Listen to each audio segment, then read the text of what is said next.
Hey, scientists! Hey, Jen. Hi, friends. It's nice to see you. I'm Jen, the entomologist of Tiny Science. How are you doing? Good. Are you staying inside?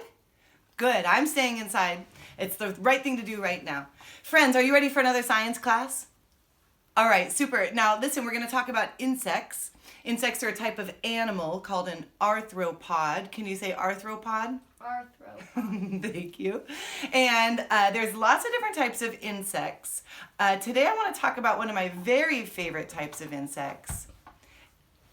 I'm almost afraid to tell you because nobody ever likes this insect, but I like to talk about this insect because they get a really bad reputation, even though they're a really great insect. All right, do you want to hear who I want to talk about today? Today I want to talk about the earwig. Yeah, the earwig. I know, the earwig. Nobody likes the earwig and they think they're really scary, but they're wonderful. And one of the reasons I love them the most is that they're really great parents. It's true. Probably the best parents of all the insects. Oh, I'm sure there will be people that argue about that, but I think they're the best. Earwigs, let's get our drawing board for this.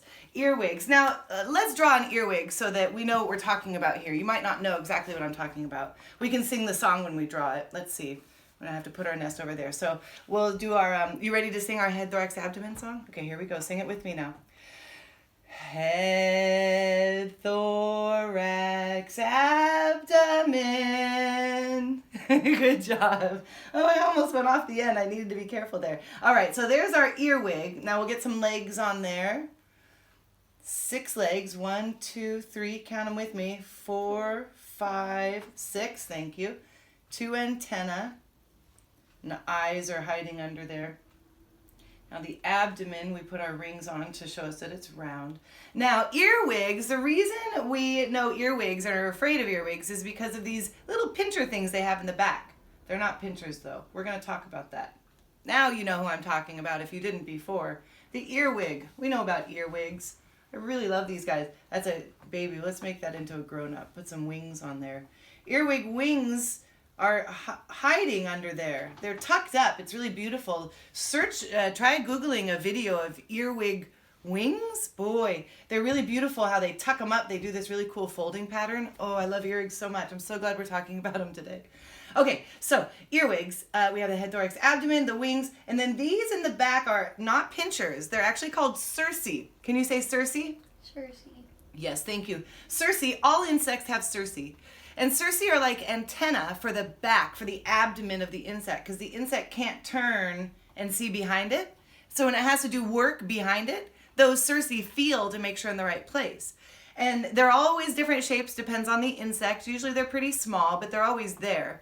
And they use their cerci to feel around to make sure they got what's going on. And these cerci, they use it to hold hands when they're starting a family. So you can imagine if insects are trying to find each other, it's much if they're trying to find each other, they can really get confused. But if they have cerci like this, they can catch each other, and then that helps them match up so they can mix ingredients and start families.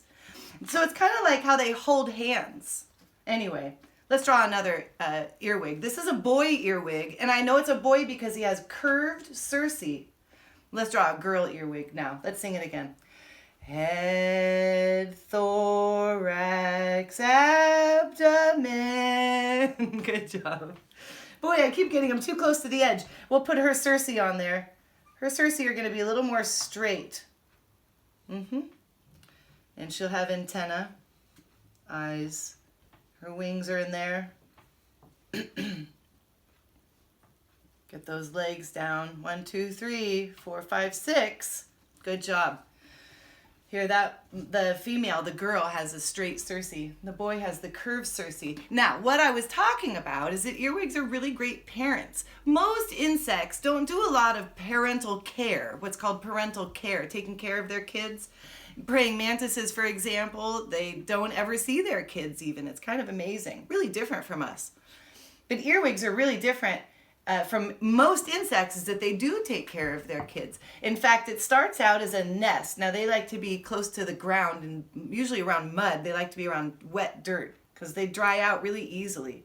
So mom will make, both of them will kind of dig out kind of a pit. So there's kind of a pit, whereas it's like a nest.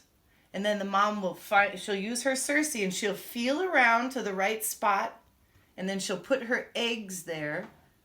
That's called ovipositing. Can you say ovipositing? Ovipositing. Good job. That means to put your eggs down. So she'll oviposit her eggs. She'll oviposit about 12 to 20 eggs or something like that. A lot less than most insects that do hundreds or thousands. She'll just do 12 or so eggs. And she'll take care of these eggs. She'll keep them clean. She'll pick off any of the dirt or mold that gets stuck to them. And she'll turn them over to keep them fresh. It's really amazing. And then when they start hatching, they're really cute when they hatch because they're hemimetabolists. So they look just like a grown-up, but tiny. So they look really small. Head, thorax, abdomen. With tiny Circe, tiny antenna, tiny legs. Oh my gosh, they're so cute. What about the eyes? I know it, they're so small. Oh yeah, you're right. They look better with eyes. It kind of looks like a flying bug. The arms look like wings. Yeah, they do look like wings. Yeah, they do. These all could be flying. Well, anyway. It mostly look like babies because it looks like wings. They look like, yeah, little. I think a lot of insects look like fairies. I think that's where the idea of fairies maybe came from, is that these insects, they kind of look like a fairy, especially with their wings. Anyway, That's like earwigs. nature. Earwigs are kind of a muddy fairy. Don't you think they're kind of a muddy fairy?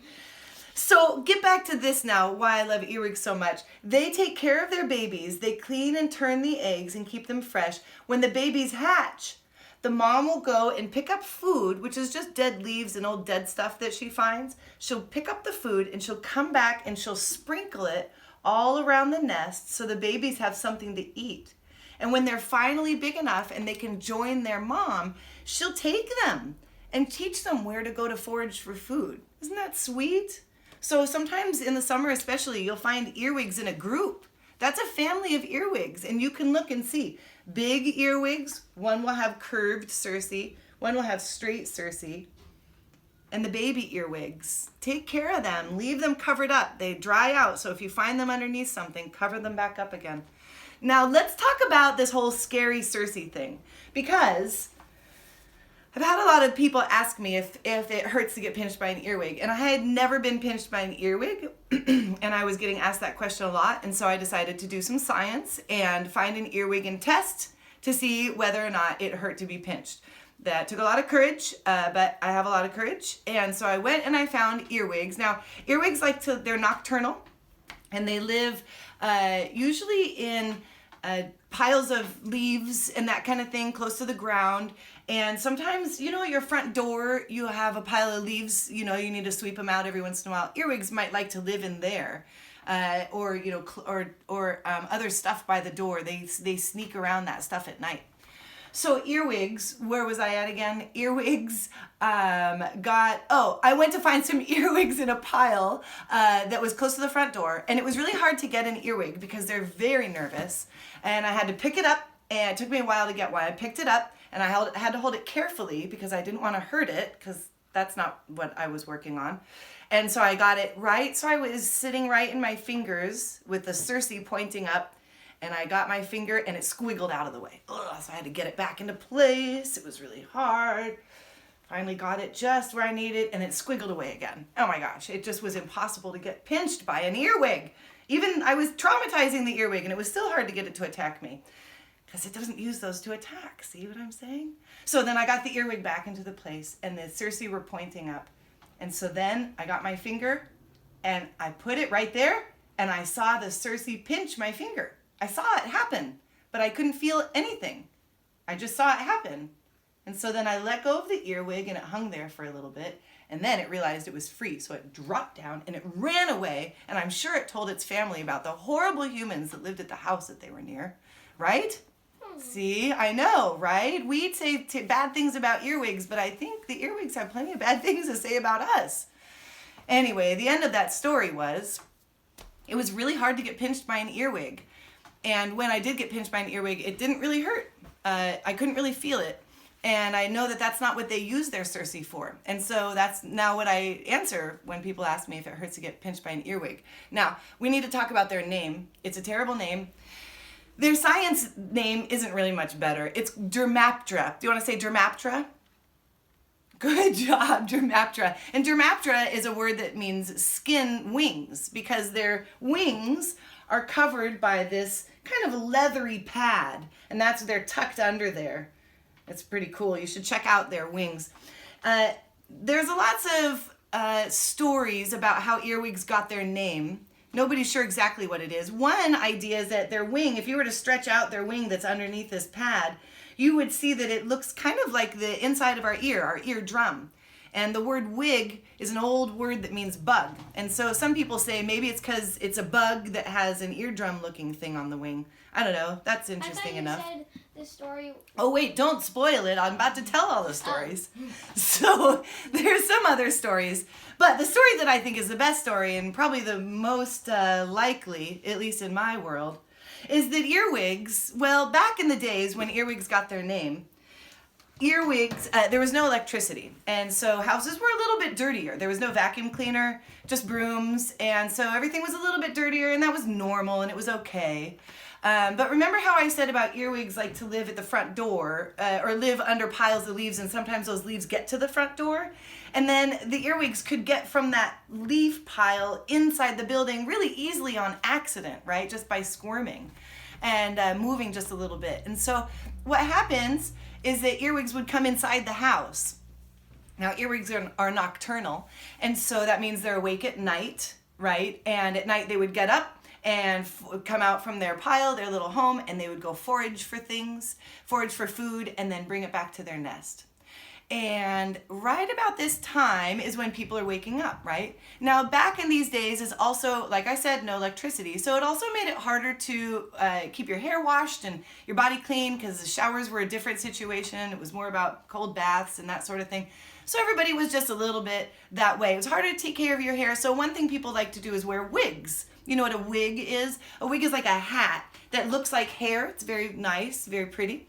And so people would wear a wig over their hair during the day, and then at night they would come home and finish up and then have their dinner and then get ready for bed, put their pajamas on and take off their wig and set it on the counter next to their bed and brush their teeth and go to sleep. And that is when the earwigs, who are nocturnal, would wake up, and they would go foraging and inside the house, and they're looking for things to eat and bring back to their family. And then the sun comes up and the earwig needs to go to sleep, because that's what it does. So the earwig is looking for a place to sleep.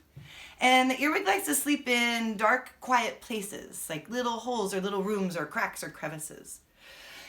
And if it finds this wig sitting on a counter, that seems perfect. So the earwig crawls inside, crawls up inside the wig, up to the top of the wig. Perfect place to sleep.